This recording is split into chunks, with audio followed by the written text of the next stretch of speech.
Hey, welcome back to Rocket Garage and Service. In today's video, we'll be looking at a former car of mine that I sold to a good friend of mine. It is a 1981 Cutlass. It is a two-door Supreme. And we're just doing a walk around. I haven't looked at it in like a year or two, just seeing what the condition of it is and what's the next step. So please sit back and enjoy today's video. Thanks for coming by. All right, so welcome back to Rocket Garage and Service. So we have my old car here.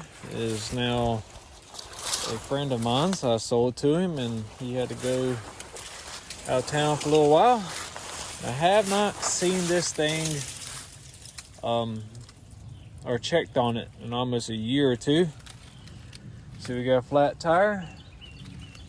I tried sliming it. Obviously that didn't work. I don't know why it's off the rim. It's a 1981 Oldsmobile Cutlass. We're just going to do a once over on it. I have the front clip actually at my house. This side looks flat too. Yep, flat. I think everything's flat, but it has a 403 with a 200 R4, which that's kind of the hindrance of this car is the transmission. And yeah, let me see if we can't get in it. It originally came with a diesel, and I blew the head gasket on the diesel, and it actually lasted quite a while, even though it's a notorious issues with diesels. And I put a 455 in it, Oldsmobile, and then with a 375 transmission, which is a hybrid. And oh goodness, door open. It ain't no telling what could come out of here, guys. I'm kind of weary. I was being pretty good about putting rat poison in a lot of stuff. That's kind of my biggest fear, is what could be living in here.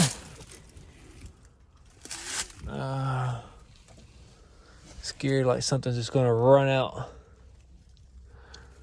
I don't think I put rat poison in this one. Yeah. These seats are actually seats out of a Charger. It ain't too bad in here. I wonder what, other than spider webs, I wonder what was there. Looks like dead ants, or maybe, I don't know. Let's see what's in here.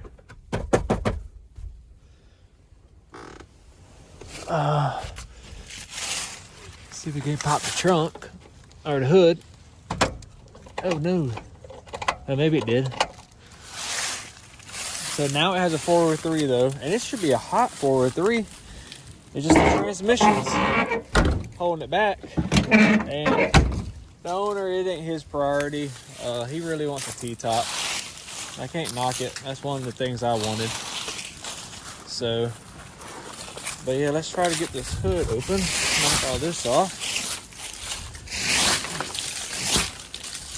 This was probably my favorite car I've ever owned.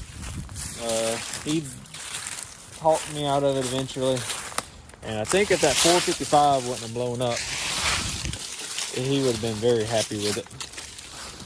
It's just these Oldsmobile engines have oiling issues, and I probably should have set the rev limiter on it because it did have an MSD boxed in. If I would have set the rev limiter, I think it would have saved it. I knew the car in and out. I owned it almost 10 years or something. And so I just knew I didn't need a tack. And I'm a conservative type of person. So let's clean all this off. And so if you ain't very familiar, and the amount of research I did on the Oldsmobile stuff, I knew not to be revving the tar out of them and stuff. And it ain't an LS, so anyways, let's see. Yeah, so a lot of cool things. Like I said, I know this car in and out. It used to be mine. This is aluminum hood. It currently has a 7.5 with 373s and limited slip. I believe it's either 14 and 373s. I think it's 373s. Aluminum hood. I have a aluminum core support that he bought from me when he bought the car. We have the aluminum bumpers. We have the aluminum back bumpers. It has aluminum drums. It has blazer brakes on the front. This is really a nice ride.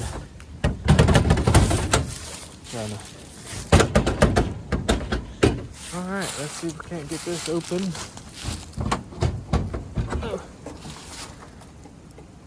Okay. This is the aluminum spring that's supposed to go on it. I got to figure out how to secure that though. I never liked that it never was right.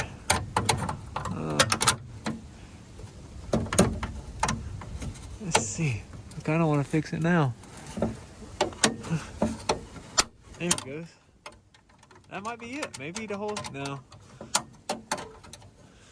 Oh, shoot. There's wasp. Goodness gracious. Oh, and they're upset. They're cold, though. But they're upset. Thank God it's cold. I'm sitting there wiggling and jiggling. Yeah. Let's knock that down. Get them out of here. Y'all don't need to be in here. What do you think they're going to do? I don't think they can move. I'm going to come over here. I'm going to knock it down. And I'm going to run. Oh, goodness. Let's see. Get out of here. I pretty much know when it's cold, wasps don't do nothing. But I'm not going to find out. Alright, so last time I came out here, we drained the coolant. Let's go back over here now. I don't see them flying. They're really cold and not fly good. They're almost like a hibernation mode. So let's see. It's over here very cold like. Hopefully I'll figure out somewhere to go whether in here. But yeah, it's a 403 with Oldsmobile 350 heads. They're my number 7s. It has headers. I don't know where the headers came off of. They might be the big block headers. I can't. I'm watching out for the wasp while I'm doing this. Sticking my head everywhere. Oh no, I might. No, I think they're the big block headers. But which I don't know how you would fit those, but I was just stating we did have headers on it at one time for the big block. It has a quadrajet carburetor, which is one reason. I think that quadrajet, I just couldn't get right. I rebuilt it and everything. Oh, just looking around. It is hydro boost, so this is the way you could tell it was a diesel. It doesn't have your traditional brake booster. The mash cylinder is bigger for just better brakes is what I was going for. These are some cross member bars out of junkyard. My goal was this was going to be everything from junkyard. Oh, let's see what else. It's a nice motor, man. I really think it's going to be. I don't think it's going to like outrun everything in this world, but as far as a good cruiser street motor, it's where it's at. All right, the phone died. Let's wrap this up. So the owner's car got broken into, and part of what the car got stolen, like a wrecker. You would think it's a repo, but we saw it on video, so Mike came and picked up the car. But it had all of his keys, so we had to knock out this cylinder. I don't even think I don't know what to do. I think I have to put a screwdriver. Very, you would think this was stolen, but we don't have keys for it. Anyways, this is the trunk. Since it was a diesel, I had 2 batteries back here. As you can see, that looks like it's cracked. Huh. Or maybe it's just the paint. But yeah, I had 2 batteries back here for the diesel. Ran it that way, kind of just never had to worry about power. Homemade little amp setup. The condenser, because the owner wanted AC, that was part of putting this car back together. Let me try to shut this because it's super heavy. And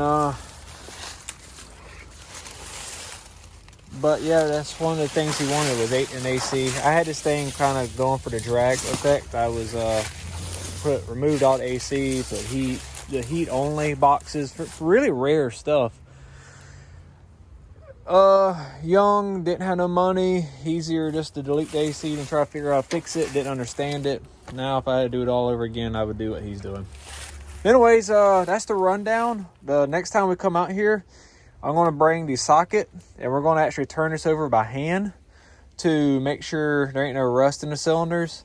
If it turns over by hand good, we will bring a battery and jumper cables and try to start it and see if we can't start it. If we get it started, then it just, one step leads to the next. We'll try to fix the tires, and eventually I might put it on a trailer and try to get to my house and do a little work on it here and there, and maybe get into a car that he would be proud of. That'd be really cool. So I need to talk to him about a transmission though, and transmission and carburetor. We have those two things. I think this thing will be a hot rod. It would just bowl the tires off everywhere. I think he would really enjoy it that way. So anyways, I hope y'all will enjoy some G-body content. I was obsessed with G-bodies for, like I said, almost like 10 years. I love them. I bought this car at a really good price back in like 2007 probably. And I said I removed that diesel when it blew up, and I don't think it blew up till, maybe I didn't. It had to be a couple years, like 2012 it had to blow up. So I thought I had it longer than that as a diesel, but it was around 2012 it blew up, and that's why I put the 455 in it. And I think I sold it to him. I probably put the 455 in it in 2014. I sold it to him probably in 2015 or 16, something like that. I've had a 700 R4 in it. I've had it a turbo 375. It had a 442 rear end, which he bought from me. But it's a one-wheel wonder with 373s, and then I broke a tooth off. I think that's 342s now. The car's been a lot. Junkyard dog is what I call it. If I couldn't get it used, I didn't want it. The great part is this is the 80s. They were doing so much. The hood just popped up. It scared me. They were doing so much experimenting in the 80s with stuff, and the interchangeabilities of the Monte Carlos, the Buick Regals, the Pontiac Grand Prix. You got the Cutlasses, and then you got other stuff to interchange with Caprices and the D-bodies. So I'm pretty knowledgeable. That's kind of one of probably the most knowledgeable units as far as G-bodies that I am. And now I'm pretty good at the F-bodies too. So I'll share some of the stuff. We'll go into some of the cool things I did on just saving money and backdoor and stuff. Anyways, enough rambling. Part 1 of the Cutlass videos. I'll share this with the owner. Hopefully we get some feedback on what direction he wants to go with the video. But hey, please comment, like, and subscribe, or just one of the three would be appreciated. And I'll see y'all next time.